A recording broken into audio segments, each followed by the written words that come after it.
Hari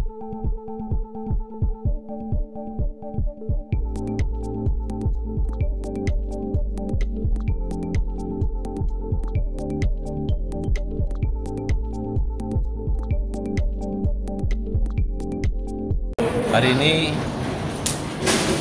Rabu 19 Juni kita setelah menindaklanjuti arahan dari Polres Cirebon itu tentang pengaduan kita bahwa adanya dugaan memberikan keterangan yang tidak benar ya, kemudian rekayasa penetapan tersangka khususnya klien kami Saka Tatal ya. Artinya memang setelah berdiskusi dengan Polres Cirebon dan Bareskrim ada beberapa upaya kalau menyangkut etik dapat diterima di Propam. Jadi laporan tentang Pak Rudi yang menangkap langsung kemudian melakukan satu proses penyidikan ya. Kemudian dengan melakukan upaya-upaya yang kita punya rekam jejak, diantaranya pernah mengadukan ke Propam dan ke Komnas HAM ditindaklanjuti dengan surat untuk ditindaklanjuti. Oleh karena ini selama ini belum ada tindak lanjutan, kami meminta kepada Bareskrim ya, walaupun dari hasil di Bareskrim saat ini mengatakan adanya 2 provinsi wilayah lokus yang berbeda mungkin akan diarahkan ke Polda Jawa Barat. Tapi surat tanda terima pengaduannya sudah diterima oleh Bareskrim. Jadi apakah mekanisme ini kami yang membuat laporan sendiri langsung di Bareskrim atau Bareskrim yang mendelegasikan kepada Polda Jabar? Dan menurut keterangan dari Bareskrim maupun dari Propam, mereka sudah turun langsung juga dan mereka mengapresiasi laporan ini. Sehingga kita minta adalah keadilan.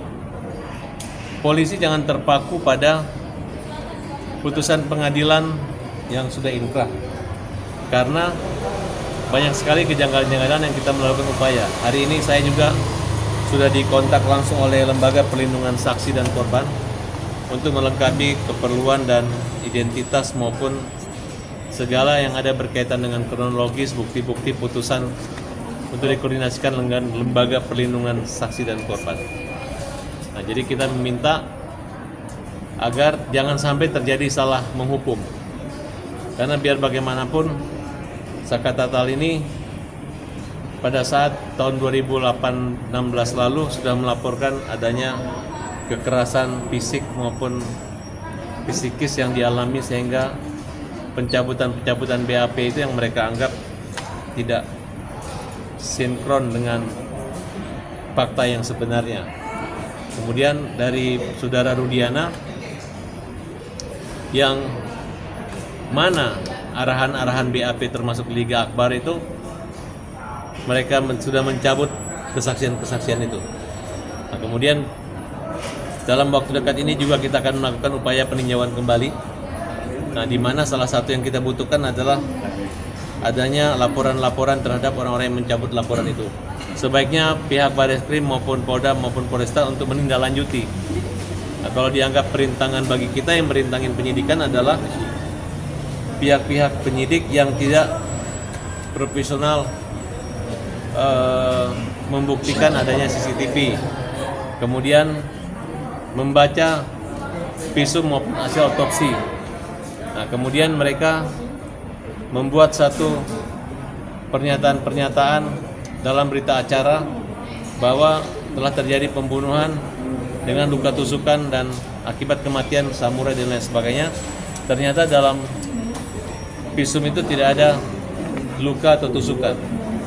Ternyata hanya benturan dan lebam yang awalnya memang diduga adalah karena kecelakaan, tapi ternyata bukan kecelakaan. Itu menurut versi mereka, sehingga orang-orang yang tidak bersalah, sebagian tidak bersalah inilah yang merasa Saka Tatal keberatan, sehingga kita perlu meluruskan kembali bahwa bagaimana mengajak pihak kepolisian untuk mencermati lagi bagaimana tuntutan dakwaan jaksa kemudian bagaimana pertimbangan majelis hakim. Kita lihat apakah pantas seorang Saka Tatal yang memang sudah menjalani hukuman ini untuk mendapat perlakuan seperti itu. Ya memang saya lihat ada beberapa kejanggalan di dalam putusan-putusan hakim yang kita akan tuangkan dalam memori PK nanti. Ya mudah-mudahan Saka Tatal akan mendapat keadilan, dan itu kan awal dari PK kita itu akan membuat titik terang buat terungkapnya. Walaupun mereka pernah dihukum, tapi minimal pihak polisi maupun jaksa hakim tidak pernah terjadi salah tangkap atau salah orang dalam perkara ini. Bang, penegasannya bukan memenjarakan Rudiana, tapi bisa meletakkan kembali bahwa kan Rudiana ini kan korban, jadi jangan salah mengerti. Tapi jangan sampai kesalahan dia yang tidak bisa dikoreksi dulu membuat ketidakadilan ini terus hidup. Ya kalau memang mereka pembunuhnya mungkin udah pantas mendapat hukuman sebesar itu. Tapi kalau bukan mereka yang membunuh, ya berarti masih ada waktu untuk mengungkap kembali melalui CCTV atau orang-orang yang dicurigai, atau orang-orang mungkin yang DPO itu, mungkin saya nggak tahu. DPO itu saya yakin Rudiana ketika menetapkan DPO itu dia sudah pernah tahu KTP maupun rumah orang itu gitu. Jangan seenaknya mengatakan bahwa itu hanya fiktif. Kalau para DPO ini sudah meninggal atau pernah dilakukan satu tindakan apalah istilahnya, ya harus terus terang. Karena biar bagaimanapun perubahan penjemputan saksi ini akan merubah kronologis peristiwa pidana yang terjadi pada saat itu. Dan memang sangat aneh apabila orang-orang yang begitu yakinnya hakim bahwa DPO itu adalah pelakunya, tapi tiba-tiba DPO itu dianggap adalah fiktif. Berarti ada kejanggalan dan harus ditinjau kembali, dan bagaimana mereka dibebaskan kembali dalam perkara ini. Bang, PK sendiri bang sejauh mana? Ya? PK insya Allah paling lama awal minggu depan, mudah-mudahan hari Jumat sudah bisa kita daftarkan karena tinggal satu novum yang kita anggap sangat penting, dan novum ini akan menjadi pertimbangan dan keyakinan hakim bahwa Saka Tatal tidak berada di lokasi pada malam itu, dan Saka Tatal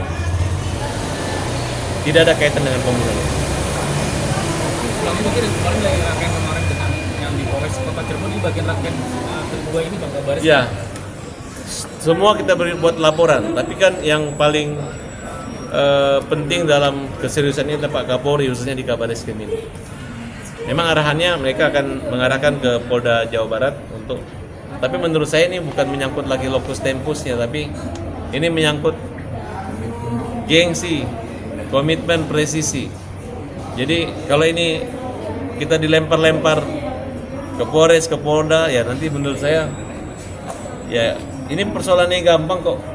Kuncinya bisa ketahuan kalau memang tata cara penyidikan itu dilakukan dengan benar. Saya rasa ini perkara tidak akan ada salah alamat. Karena yang jelas dari tanggal 31 sampai tanggal 16 September belum pernah ada didampingi pengacara.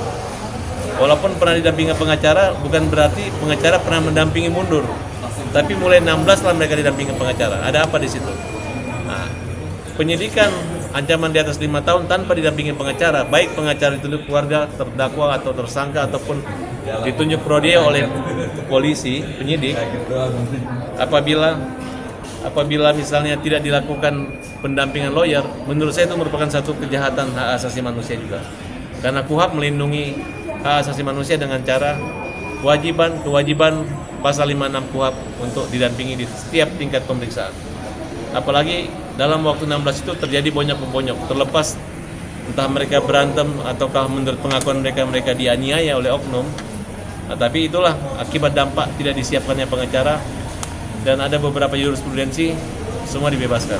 Bang Farhat, ada indikasi 3 orang DPO yang fiktif ini adalah pelaku sebenarnya dan sudah dibunuh atau ada yang membunuh. Itu gimana? Saya tidak mengatakan bahwa mereka sudah dibunuh, sudah mati atau kabur atau hilang fiktif, ya kan? Karena dalam berita acara pemeriksaan awal Rudiana jelas menyebutkan ada 11 orang, ada 4 atau 5 orang DPO. Sekarang dari 4 atau 5 itu tinggal 3, Dani, Andi, dan Peggy Pero. Nah, Peggy Setiawan udah ditangkap. Kemana yang Dani, kemana Andi, kemana Andika? Nah, makanya saya menyarankan kepada keluarga yang ada kaitan dengan nama tersebut, apakah anak-anak mereka selama ini masih pulang atau masih komunikasi? Silahkan mereka datang, jangan takut jadi DPO. Ya. Terang-terangan aja. Kalau mereka sudah meninggal aja, nggak apa-apa. Terang jujur aja. Tapi kalau mereka masih ada, belum meninggal, belum ditembak atau belum mati, masih ada, kemudian dianggap fiktif, itulah yang kita anggap sangat merugikan klien kami yang namanya Saka Tatal. Karena rangkaian cerita pembunuhan tersebut, mereka adalah pelaku utama yang mengakibatkan kematian. Sedangkan Saka Tatal dalam cerita itu hanya 1 kali pukulan dan tidak mengikuti pada saat pembunuhan tersebut. Oke? Bang, ditunjukin Bang laporan.